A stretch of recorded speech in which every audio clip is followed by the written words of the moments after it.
Coming up on the show, we have drummer Mike Portnoy. He's one of the most prolific drummers in history.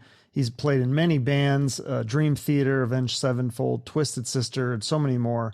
His current project right now is the Winery Dogs with Richie Kotzen and Billy Sheehan, two outstanding musicians in their own right. So we're going to talk about their new album, 3, touring with the Winery Dogs, Mike's thoughts on streaming, other great drummers, his work ethic, and so much more. Stay right there.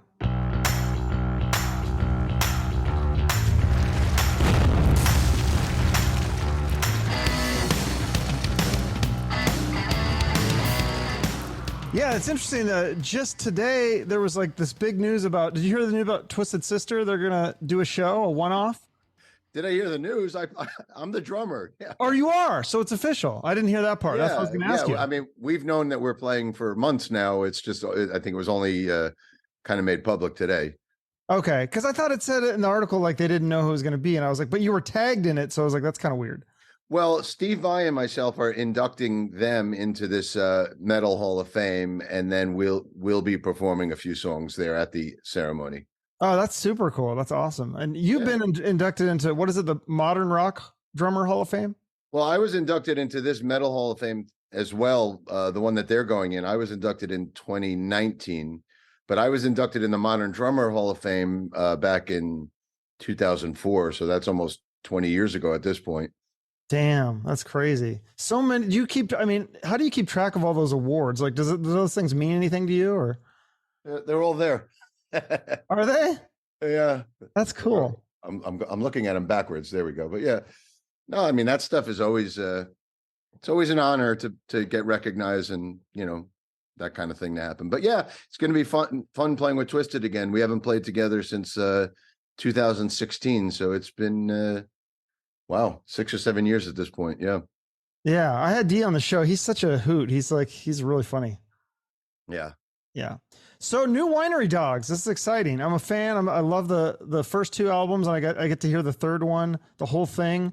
It's really great. So I was always curious though, because a lot of times it just says songs by the Winery Dogs, but on this one it does say Richie wrote all the lyrics. Is that for the same as the first 2 as well? Yeah. The only difference was the first album, I wrote one set of lyrics for the first album, but other than that, the formula has been the same. The 3 of us working on the music together and arranging the music together, writing the music and the parts, and then Richie writing all the lyrics. So yeah, other than one song in the first album, he's always written all the lyrics. That's super cool. And then tell me about working with Jay Ruston. He's the producer, and or he's not the producer. He co-producer. Just straight up mixer. Yeah, same as all 3 albums. It's the same. We self-produce, the 3 of us in the band, and then Jay mixes.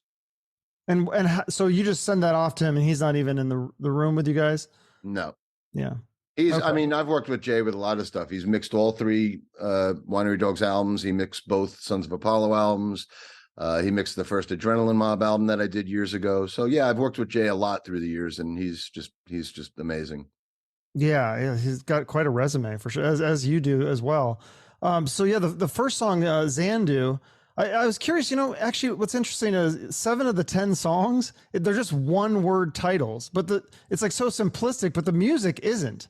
Is there some sort of like strategy behind that? Is that just how does Richie usually name the song titles? Yeah, Richie, as the lyricist, also names the song. So I guess that's his thing. Even if you look at the prior albums, you have Elevate and Desire and Damaged and Regret.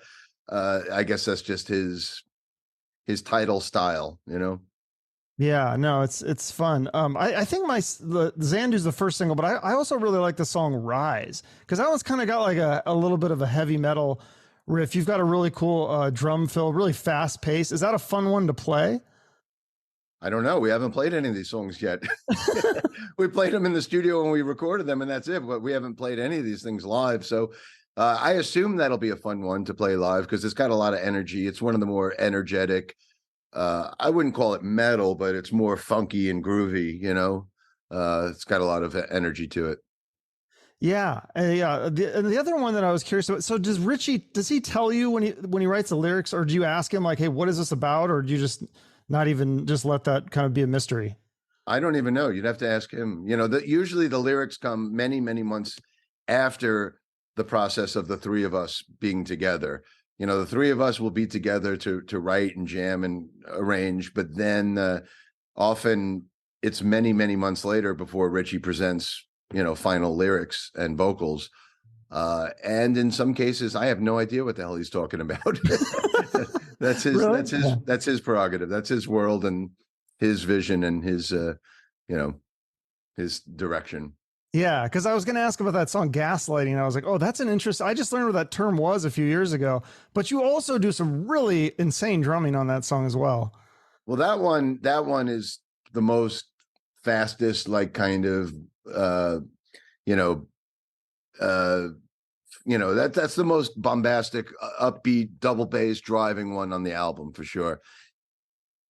Yeah, no, for sure, that's cool. And then the red wine, that's a fun one too. Because is that one? Yeah, I guess I'd have to ask Richie on that too. Because it's just like it's party time. Keep pouring the red wine. I'm assuming that's just like a simple thing, but sometimes it's about some sort of like metaphor or whatever. And I'm terrible. No, I mean, it was natural with a band called the Winery Dogs that there would inevitably be a song like that, you know, which is kind of an anthem for. Yeah. It's just a party anthem. You know, you could hear that, you know, people, it just sounds like people in a bar or a club, or even just a party at home, just having a good time and just hanging out and pouring that red wine. And that's kind of what Richie wrote about. Yeah, no, that's cool. So with the music, people can pre-order this now, and then eventually, of course, they can stream it. Does the streaming does that piss you off, or do you think that's okay for fans to stream because the more streams you get, it helps sell concert tickets and merch and all the other things? You'd get a different answer from different people. Like, I know Richie is very pro. I mean, I don't want to put words in his mouth, but I know he's a lot more tolerant and accepting over the streaming world than I am.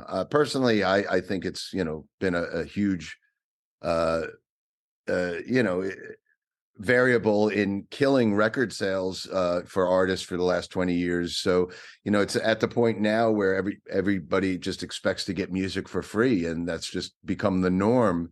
Obviously, it never used to be that way. Artists would get paid for their music and their art. So, to me, I have a personal issue with it, but I'm not going to be like a curmudgeon old man just sitting on the front porch complaining about it. You know, I accept that it's it's where we are in 2023, and it's part of technology, it's part of evolution, and you know, but it's to the point where it's not only hurting musicians, it hurts filmmakers and movie theaters, and now you can see it hurting artists, you know, with AI artwork and stuff like that. So, but I accept that it's part of evolution and technology. It is what it is. But personally, you know, I don't know. I'm not the biggest fan of it. I don't stream music at all. I still will download music maybe from iTunes. I'll buy the record or whatever, or I'll buy the CDs and load it into my iTunes. And I still have everything on my phone in my iTunes library. And, you know, I don't use Spotify or anything like that or Apple Music, but that's just me personally. How do you find new music then? Do you listen to the radio, or do you try YouTube, or? No, just on social media. You know, if you follow all your favorite artists and bands and musicians, you know, inevitably whatever they're doing will turn up in your feed. And when somebody has a new album or a new song or a new video, I'll click on it and check it out, and you know, or buy the album either on vinyl or on iTunes or whatever. But yeah, you know, social media is now the way that everybody kind of promotes what they're doing, whether it be an album or a tour. Mm-hmm. Yeah. So I had Edgar Winter on. It was interesting. I was talking to him about his new album, and I was asking him, like, you know, you're trying to sell a lot of records, whatever. He's like, no, I just want to make a good album that I'm happy with and that is respected by my peers. Do you feel the same way with the new Winery Dogs? Is that kind of your goal, or do you have something else in mind? That's my goal with every record I've ever made since the very first one I made in 1988. You know, I've never been in this business to make money or to sell a million records. You know, to me, I became a musician because I wanted to make music and create stuff that, you know, was fulfilling and hopefully enjoyable for somebody else as well. So that's always been the goal from day one till today for me. It just so happens that these days you can't really even sell a lot of records. It doesn't happen anymore. So you kind of have to accept that fact and move on. You make the best record you can for yourself artistically. hopefully your fan base will enjoy it as well, and hopefully you can get on the road and play concerts to enjoy playing it live. Yeah, no, that's awesome. And then I did want to mention too that if the fans pre-order it, they can enter to win a custom Fender from Richie Kotzen's, the Telecaster guitar, right? I guess I don't know about that stuff. I'm a drummer. Okay, I don't know what kind of guitar promotions are happening, but yeah, yeah, I that saw was something like that. So that yeah, was a part of the publicity thing that I got. I just wanted to. I'm trying to help you sell this stuff. So, and then we have the tour is coming up, 22 dates. I was a little ticked that there's not even anything close on the West Coast. Will you be adding U.S. dates? First of all, there's more than 22 dates. I think we've already announced the first 50 Oh, or sorry. 60 dates. I don't know. Yeah. I was reading the 22 date run that you did in 2019. Yeah, that was Who let the dogs out? I love that one, by the way. That was 2019. That was 4 years ago. Sorry. No, the current tour is, we've got about 50 or 60 dates already out there. The first US run is almost 2 months long, almost 40 dates, just covering the East Coast and Midwest. So yeah, from there we go down to Brazil for a few shows. Then we're going to be back up doing the rest of America in May. We'll head west on that run. Then we go to Europe for a short little run in June, and then we're going to have another European full leg later in the year and another full South American leg later in the year, and we're going to have Japan later in the year. So it's a pretty thorough tour, only which a tip of the iceberg has been announced so far. So yeah, there's a lot more dates to come, of course. Oh, sweet. Okay, that's good. Yeah, because I've never seen you guys live. I assume that's a huge part of the band. I mean, the recording is one thing, but seeing it live, because you're gonna add in some solos and things like that, and some fun surprises, I assume. Yeah, I mean, this is definitely a live band. All three of us love playing live, and it's definitely like a three-ring circus. Like, no matter what you're watching or listening to, you're going to be entertained. The power trio format just opens itself up so much to live environment. There's just so much space to fill. So yeah, we love playing live. Awesome. Very cool. I look forward to that. Would you have any like special guests? Or are you going to do any covers or anything else? Any other? No, I mean, we're now on our third album. We have enough material of our own. When we did our first tour, or for the first album, we had to pad it out with some Mr. Big songs or Poison songs or some covers. But no, with 3 albums in, we have enough of our own now at this point. Yeah. No, it's crazy. So I heard you say that you don't have a problem remembering the music, but the schedule, that's got to be the hard part, right? Because with all the bands that you're in and trying to juggle all that.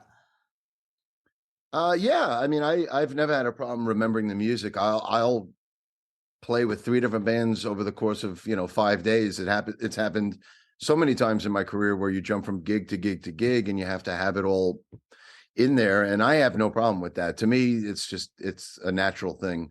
But yeah, the scheduling is hard. When you have, I mean, at the moment I have, I think 7 or 8 different bands that I currently play with. Some more active than others, but yeah, the scheduling is that's the hard part. Yeah. Now, what you talk about your work ethic, because I mean, you're one of the best drummers out there, and I feel like that's got to be a big. I mean, obviously you're talented, but the work ethic piece has got to be a part of it too, right? I mean, because isn't that originally you guys were going to work with John Sykes and the Winery Dogs, and he didn't have the same work ethic as you and Billy? Well, no, that's a misconception. John Sykes had nothing to do with the Winery Dogs. He predated the Winery Dogs. Billy and I were working with him on his own music. Okay. And we were going to try to play with him with his music, and John just kind of never did anything with it. Even here we are 12 years later, or however many years later it is, and he still hasn't done anything with that music. So Billy and I got impatient of waiting for him and decided to form something else, and that's when we connected with Richie, and that's where the Winery Dogs was born, with that. Yeah.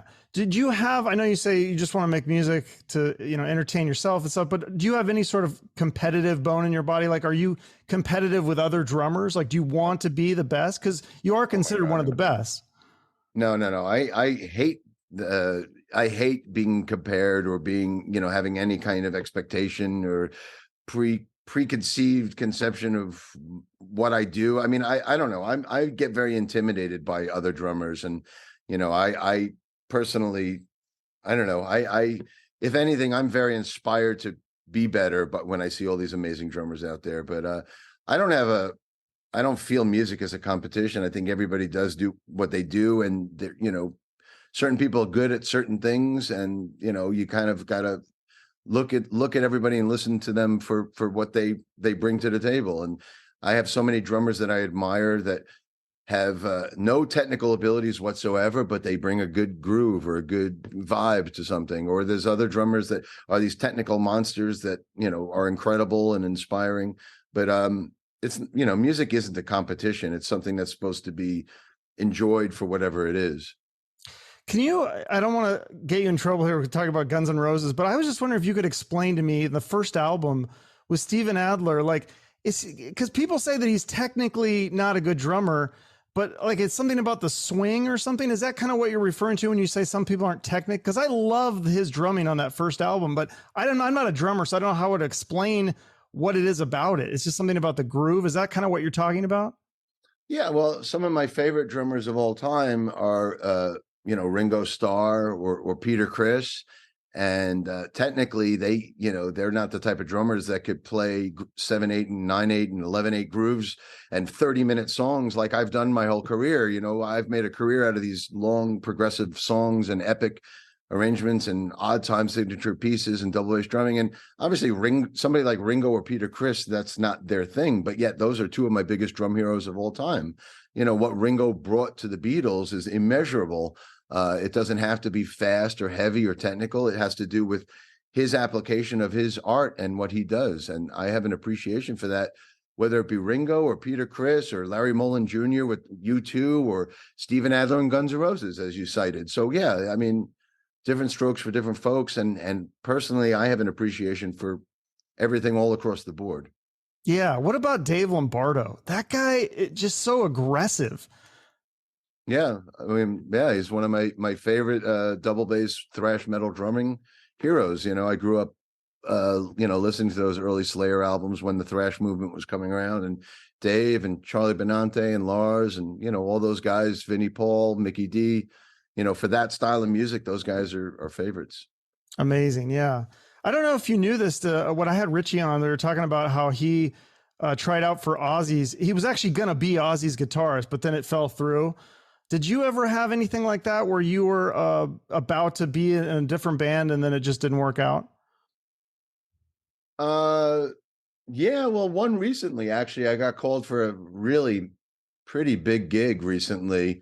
And I'm not going to name drop it, but it was a huge band, and we were all set to go, and I had the kit ordered for the gig and everything. It was for a one-off show at a big festival, and then the festival got canceled. So it wasn't like I got not used, but the festival itself got canceled, so the gig never happened. So yeah, that's one example of a gig that ended up not happening that almost did. But anything else I've done, like helping out other bands like Avenged Sevenfold or Twisted Sister or Stone Sour or Overkill, in all those cases I just got called upon to help out, and went out and helped these bands out. But I've never like auditioned for a band or anything like that. I've never gone through that process, so I've never had that experience. Right, because they would just call you. I mean, it's like that would be weird if you had to audition, I would think.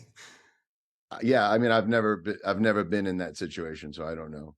Yeah. What about the Foo Fighters? They have, I think they're trying to go back on the road. I don't think they have a drummer picked out yet, right? Well, I'm sure they do. They've announced 3 dates yesterday. I'm sure they're not booking dates without knowing who their drummer is. So I'm sure they have somebody. I don't know who it is, but yeah, I mean, that's a huge gig. Or would you take the drums over in Mr. Big? Because I think they just announced that they may be doing some shows as well. Yeah, no, it's not me. I know who the drummer is. Oh, you do? It's not for me to say, but it's not me. No. Okay, cool. Well, do you have any other future plans? Like, would you ever retire? I mean, I can't picture that. No, I can't either, especially after a 2-year pandemic, sitting home for 2 years in 2020 and 2021. That's enough for my lifetime to be sitting at home. That's just not my nature. I'll die being an active drummer. Okay, fair enough. So do you still practice the drums a lot, like for these gigs, or are you pretty much, you've got it down pat?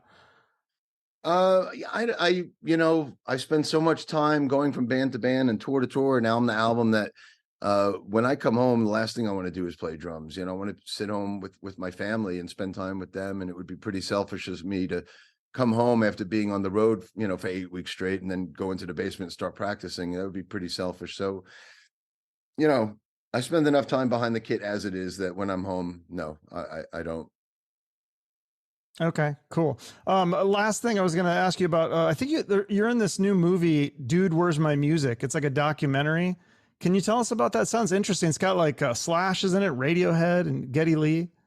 I have no idea. I don't know what that is. Oh, they must just be using like archived footage of you or something. Yeah, I guess. I don't know. Maybe you'll get a royalty check or something. Yeah, I doubt that. It sounded intriguing. All right. Last thing, I always end with a charity. Is there a charity you want to promote here on the show, one that you've worked with in the past? Well, I don't have one personally, but I just did a gig a few nights ago, and all the proceeds went to Neil Peart's charity. So, if anything, that would be the one. It was, if you look at my social media, we just did a Bubba Bash thing, tribute for Neil, and so yeah, if anything, I would recommend that one, and it's towards brain cancer and recovery for that. Unfortunately, that we lost Neil to that. So yeah. Okay, very cool. I'll put that in the notes along with the Winery Dogs website, and people can get the pre-order the new album now, and of course get a ticket to see you guys on tour. I can't wait. Awesome. Thanks so much, Mike. Cool, man. Thank you. Talk to you later. Bye-bye. All right. Thank you, man. Okay, my thanks again to Mike and his publicist Amanda for helping set this up. Please support rock music by purchasing the new album, buying some merch, or buying a ticket to see the show. If you can't afford any of that, at least share their stuff on social media. And if you want to support my show, that's really the only way, is with social media and YouTube comments, likes, and shares. I appreciate your support for my guests and myself. Have a great day and shoot for the moon.